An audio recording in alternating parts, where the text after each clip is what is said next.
King Harald pumayag na maging Holy Knight. Sa latest chapter nga ng manga nakita natin kung gaano nalungkot si Roger nung malaman niyang napunta sa Chinosu itong si Shaki. Unusual nga ito dahil sa alam naman natin kung gaano naapektuhan itong si Roger sa ganda ni Shaki. It turns out na nalaman pala niyang binigyan ni Shaki si Rayleigh ng love letter. Ito nga ang dahilan kung bakit naging ganito ang mood ni Roger. Pero later on nga parang nahimasmasan itong si Roger at bigla na lang bumalik itong gana niyang makita si Shaki. So itong mga galaw nga ni Shaki nakakapanghinala para sa akin. Although medyo malabo pa nga kung i-analyze natin dahil itong move pa nga lang niya na pumunta sa Chinosu para magtayo ng isang bar nakakapangduda na. Yes, ang nais nga ni Shaki ang bigyan siya ng proteksyon netong Rocks Pirates.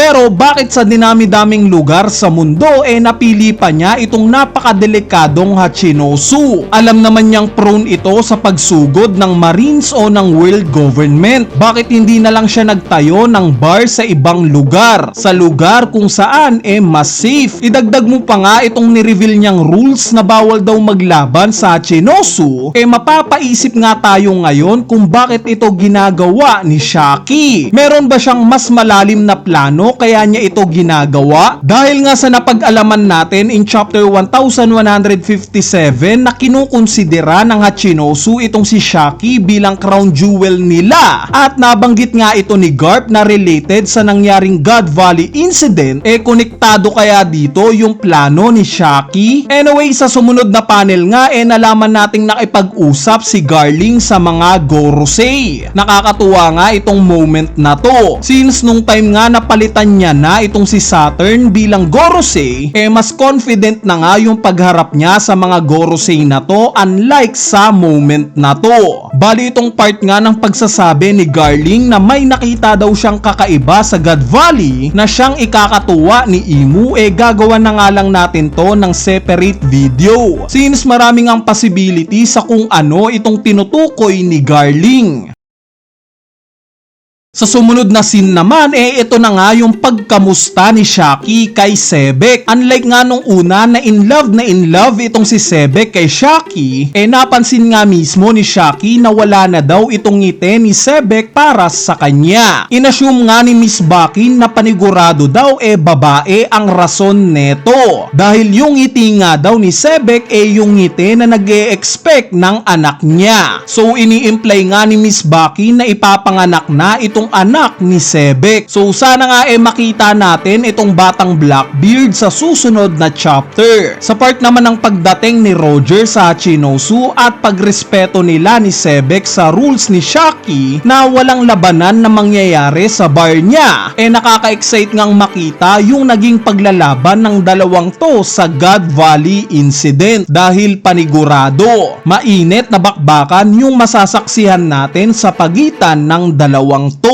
Speaking of bakbakan, may nakita nga tayong bakbakan sa latest chapter. At ito nga yung naging paglalaban nila Sebek at Harald. Halos tabla nga yung naging palitan ng dalawang to. Gaya nga ng sinabi ko sa spoiler video natin, may kanya-kanyang rason itong magkabilang side sa mga pinaglalaban nila. Sa point of view nga ni Sebek, mali si Harald. Since para sa kanya nga, bakit pakakampi si Harald sa world government kung kaya naman nila itong pabagsakin? Base nga sa nakikita ni Sebek hindi naman para sa ikabubuti ng mga sibilyan itong mga aksyon ng world government. Sa point of view naman ni Harald yes, kupal ang world government. Pero kung kakalabanin nga niya ito maraming inosente ang madadamay. Hindi lang Elbaf, bagkos pati na mga karatig niyang bansa. Though sinasabi ngang walang malinaw na conclusion sa kung sino ang nanalo sa laban nila Harald at Sebek, naniniwala ako na si Sebek ang nanalo dito since sa Elbaf nga ginanap yung laban nila. So it makes sense lang na nakauwi pa sa Chinosu itong si Sebek. Plus yung kasunduan nga ng world government kay Harald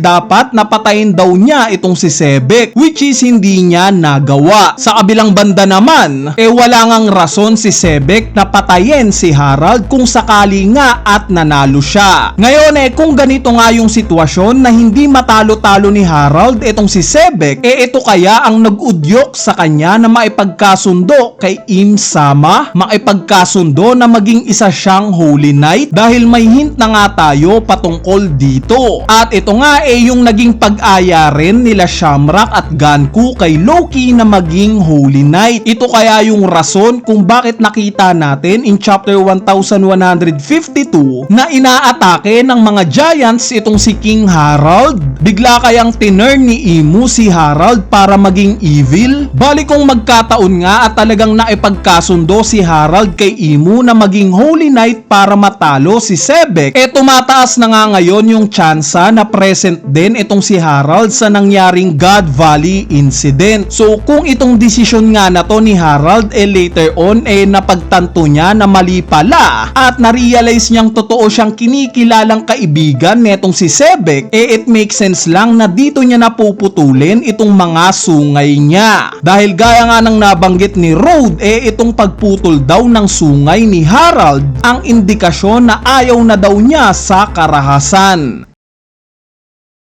Sa aftermath nga ng laban nila Sebek at Harald, nakita natin itong si Loki na nagbabasa ng dyaryo. Nagtataka nga siya kung bakit hindi na bumalik pa itong si Sebek sa Elbaf. So itong moment nga na to 39 years ago na. Meaning isang taon na lang mamamatay na si Sebek. At dagdag sakit nga ito sa part ni Loki. Dahil yung tinitingala niyang tao hindi niya alam na yung huling kita niya dito itong naging laban ng tatay niya dito.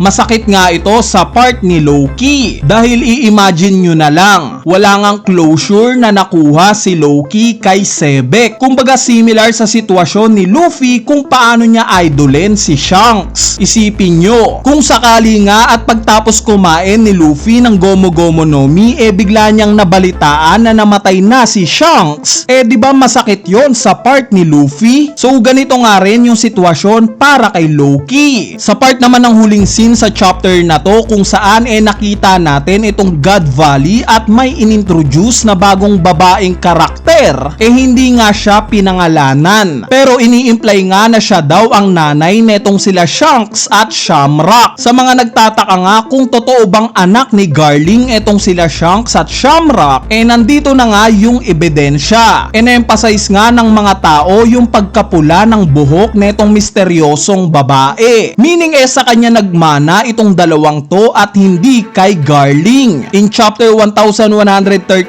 naman, nung time na inintroduce sa atin si Shamrock, malinaw ngang nakalagay sa text box niya na anak daw siya ni Saint Figarland Garling. Meaning walang duda na tatay talaga nila Shanks at Shamrock itong si Garling. Ngayon ang magiging tanong paano kaya napadpad itong batang Shanks sa treasure chest at nakuha siya netong Roger Pirates? Ginawa kaya ito ng nanay nila Shanks o mismong si Shaki ang gumawa neto? Anyway, ayan na nga yung analysis natin para sa latest chapter ng manga na chapter 1158 at sana natripan nyo. So yun lang, peace!